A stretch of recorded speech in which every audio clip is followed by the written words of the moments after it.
Hello दोस्तों, welcome you all once again.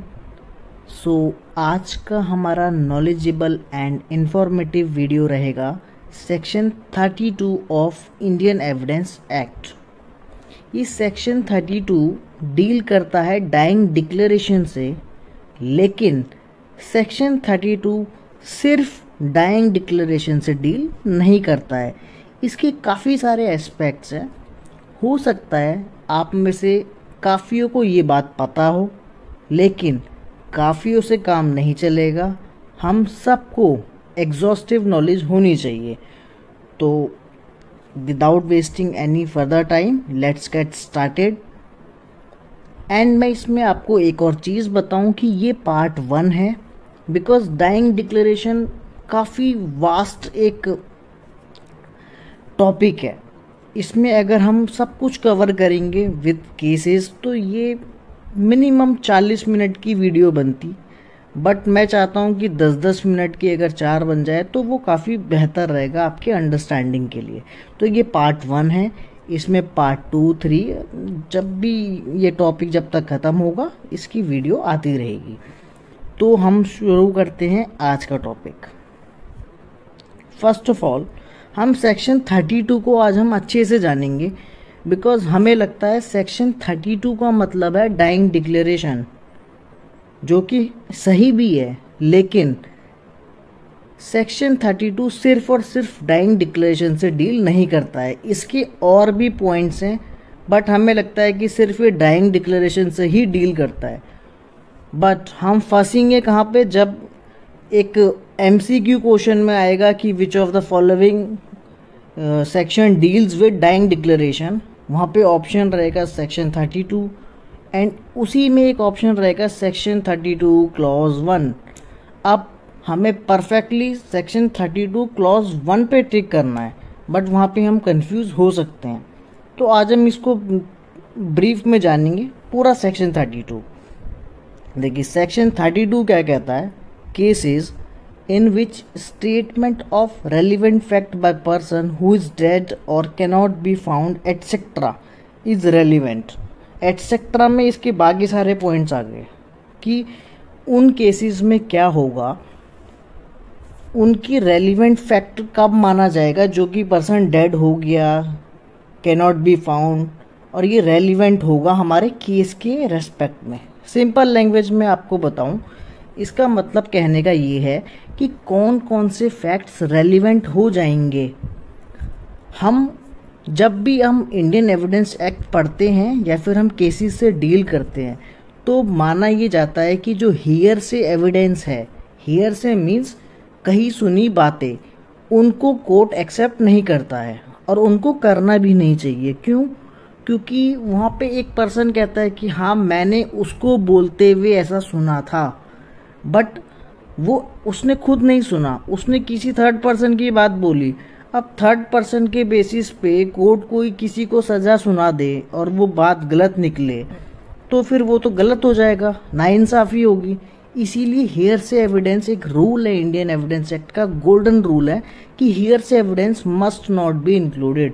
उनको बिल्कुल दूर रखो, हियर से एविडेंस नहीं चाहिए भाई, बिल्कुल नहीं चाहिए।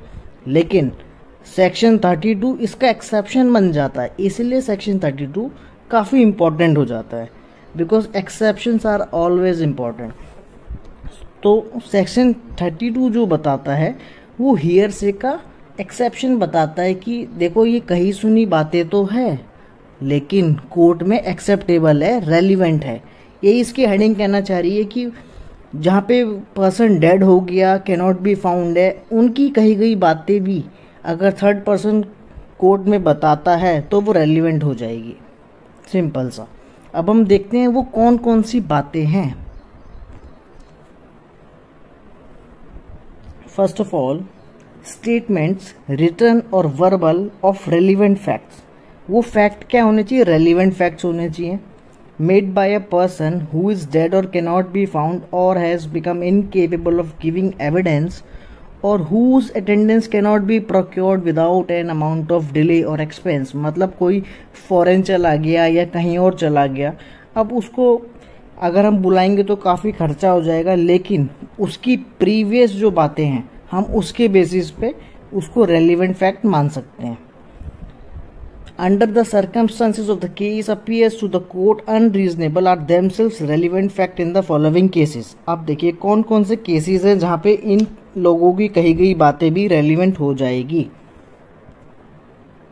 First, when it is relatable to the cause of his death, जब उसके मरने से मतलब जो व्यक्ति मर गया उसने जस्ट बिल्कुल मरने से पहले उसने कुछ बात कही और वो जो बात थी वो बात थी उसके डेथ के कॉज से रिलेटेड, मतलब कि उसकी मृत्यु कैसे हुई या उसको किसने मारा, उसने वो बात कह दी।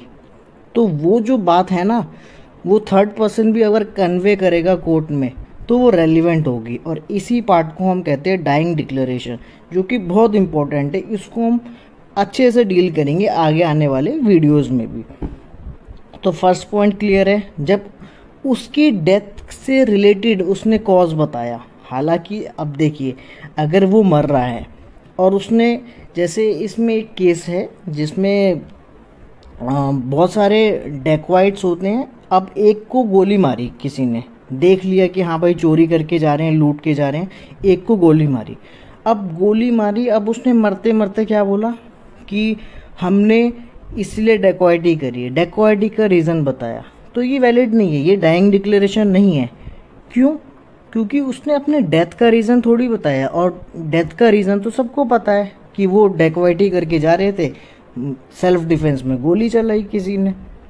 तो कॉज ऑफ हिज डेथ होना चाहिए, तभी वो डाइंग डिक्लेरेशन होगी कि वो कैसे मरा। वो आलतू फालतू की बातें करके जा रहा है तो वो डाइंग डिक्लेरेशन में कवर नहीं होगा। आई होप ये फर्स्ट पॉइंट आपका क्लियर होगा। अगला पॉइंट हम देखते हैं, when it is made in the course of business such as an entry in books or acknowledgement of the receipt. अगर हमने बिजनेस के दौरान कुछ, जैसे हम बुक्स मेंटेन करते हैं, अब इन फ्यूचर हमें कोई रिकॉर्ड चेक करने की ज़रूरत पड़ गई या कोर्ट में कोई रिकॉर्ड देने की ज़रूरत पड़ गई, तो हम उस टाइम की बुक निकाल के ले आएंगे। अब उस बुक में जो उस टाइम लिखा था वो रेलिवेंट हो जाएगा, ठीक है, क्योंकि कोर्स ऑफ बिजनेस में करी गई वो चीज़ें हैं। और कोर्स ऑफ बिजनेस में अगर हम कर रहे हैं तो मान के चलते हैं कि हम वो जो एंट्रीज कर रहे हैं वो सही कर रहे हैं। हालांकि उन्हें क्रॉस चेक कर लिया जाएगा, लेकिन उन्हें रेलिवेंट माना जाएगा जब कोर्स ऑफ बिजनेस में की गई बातें होगी तो।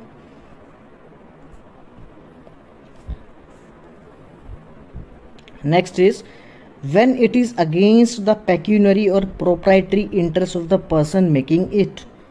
जब जो पर्सन उसे बात को बोल रहा है उसी के पेक्यूनरी और प्रोप्राइटरी इंटरेस्ट के अगेंस्ट है, तो हम उसे भी रेलिवेंट मान लेंगे, क्योंकि हम ये मान के चलते हैं कि कोई अपने अगेंस्ट बातें इतनी जल्दी बोलेगा नहीं। अब बोलेगा तो रेलिवेंट ही बोलेगा। दोस्तों में बिल्कुल झूठ बोल सकता है, लेकिन कोर्ट ऑफ लॉ में मान के चलते हैं कि वो बिल्कुल फंस सकता है भाई, उसको सजा हो सकती है, तो वो झूठ नहीं बोलेगा। तो यहाँ पे हम इसे भी रेलिवेंट मान लेते हैं।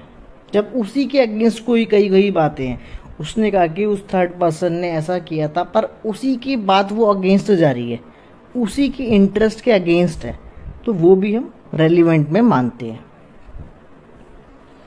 Fourth is when it gives opinion as to a public right custom matter of general interest. जब ओपिनियन की बात की जाती है तो ये भी हियरसे का एक एक्सेप्शन हो जाता है और ये भी वैलिड होता है, मतलब रेलिवेंट होता है।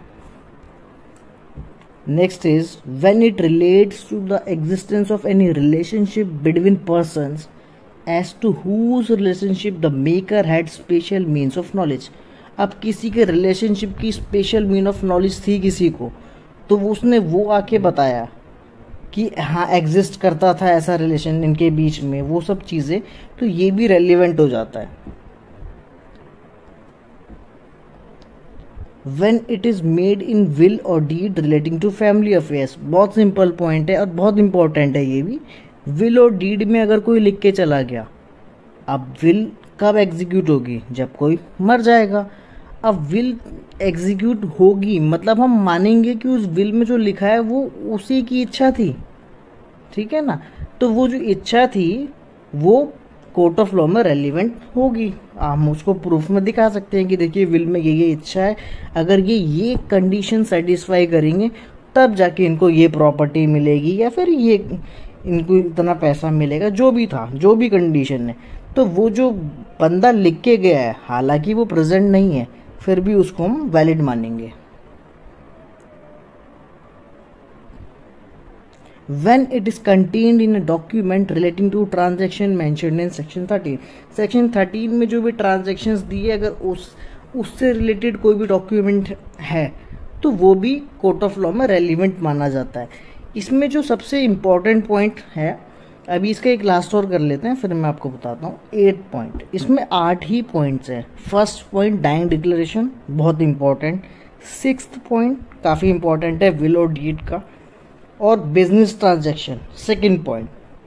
8th हम देखते हैं, when it is made by several persons and express feelings relevant to matter in question.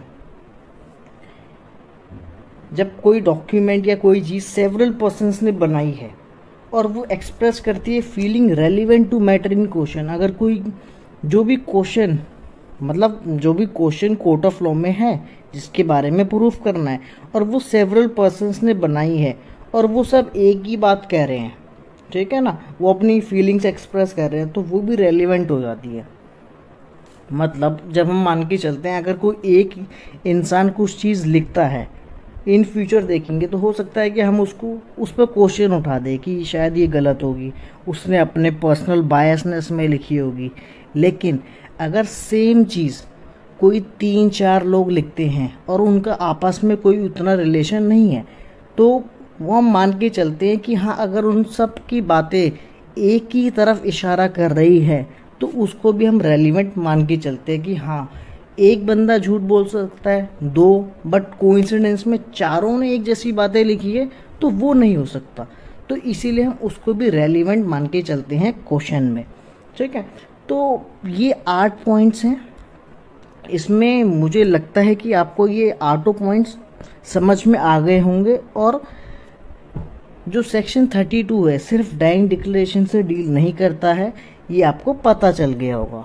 अब इसमें एक और टॉपिक है, मोटिव ऑफ दिस सेक्शन। अब देखिए सेक्शन का मोटिव क्या है। हम सिंपल से बोलते हैं कि सेक्शन 32 एक एक्सेप्शन प्रोवाइड करता है कि इसका हियर से एविडेंस को एक्सक्लूड करो, ये बात है। लेकिन इसका एक्सेप्शन है सेक्शन 32। ये कहता है भाई हियर से एविडेंस को भी रेलिवेंट मान के चलते हैं। क्यों? प्रिंसिपल जानिए। The principle behind is that a person who has first hand knowledge of the fact of a case but who because of his death, disability etcetera is not able to appear before the court. Simple से कहना चाह रहा है, देखिए अब किसी को कोई डेथ हुई या फिर कोई भी कॉज हुआ, उसकी नॉलेज थी, बट उसको नॉलेज होने से क्या हो गया, क्योंकि वो तो मर गया। अब वो मर गया, वो डिसेबल हो गया, वो नहीं आ सकता, पर उसको नॉलेज थी कि हाँ भाई ये क्राइम कैसे हुआ। अब उसको नॉलेज है तो वो तो काफ़ी बड़ा फैक्ट है। अगर वो खुद जिंदा होता और कोर्ट ऑफ लॉ में जाके देता, ओरल एविडेंस के तौर पे वो देता, तो वो प्राइमरी एविडेंस माना जाता, उसकी काफ़ी वैल्यू होती। लेकिन उसकी नॉलेज को कोर्ट तक पहुंचाना, अब वो मर चुका है, अब उसकी नॉलेज को कोर्ट तक पहुंचाना एक तरीके से ये हियर से हो गया, क्योंकि थर्ड पर्सन पहुंचाएगा कि उसने मुझसे ये बोला मरते टाइम, तो थर्ड पर्सन पहुंचा रहा है, फिर भी ये रेलिवेंट माना जाएगा, बिकॉज उसकी नॉलेज वेस्ट नहीं जानी चाहिए। और अगर उसकी नॉलेज से कोर्ट कुछ कंक्लूड कर सकती है तो कोर्ट के लिए काफ़ी हेल्पफुल होगा। लेकिन इसमें अगर वो खुद जाता तो फिर ज़्यादा बड़ा एविडेंस होता, लेकिन वो खुद नहीं जा सकता, तो ये ज़्यादा बड़ा एविडेंस तो नहीं होगा, लेकिन रेलिवेंट ज़रूर होगा। और रेलिवेंट होगा तो इसको हम कोरोबरेट करके देखेंगे कि ठीक है, जो ये बातें कह रहा है इसका काफ़ी क्रॉस एग्जामिन किया जाएगा। जो भी पर्सन कोर्ट में जाके बोल रहा है उसका काफ़ी क्रॉस एग्जामिन होगा। उसके बाद उसकी बात को कोरोबरेट करेंगे हम, मेडिकल जो भी मेडिकल एविडेंस मिले हमें, सर्कमस्टेंशियल मेडिकल, सबसे कोरोबरेट करेंगे और देखेंगे कि हाँ ये जो बात है ये वैलिड लगती है, जस्टिफाई करती है कि नहीं।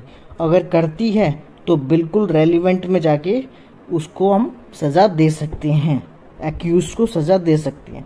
तो इसका मोटिव ऑफ दिस सेक्शन यही है कि उसकी नॉलेज जो है ना ट्रांसमिट होनी चाहिए कोर्ट तक। उसको जब नॉलेज थी कि उसको किसने मारा, तो अब वो बात कोर्ट तक पहुंचनी चाहिए, और पहुंचनी चाहिए तो उसे हम रेलिवेंट मानेंगे, तभी कोर्ट उसे कंसिडर करेगा। तो इसीलिए उसको रेलिवेंट माना गया है। Thus necessity and convenience are the underlying ground. Necessity भी है एंड कन्वीनियंस भी है, इसीलिए ये दो फैक्टर्स है इस सेक्शन को लाने के पीछे। अदरवाइज जो गोल्डन रूल है वो है हियर से evidence must not be included. I hope आपको ये जो सेक्शन 32 के बारे में है, जितना भी मैंने बताया, समझ में आया होगा। और अगर समझ में आ गया हो तो आप इस वीडियो को ज़रूर लाइक कीजिए, शेयर कीजिए, सब्सक्राइब कीजिए चैनल को। एंड मिलते हैं नेक्स्ट पार्ट में। सी यू अगेन, बाय बाय।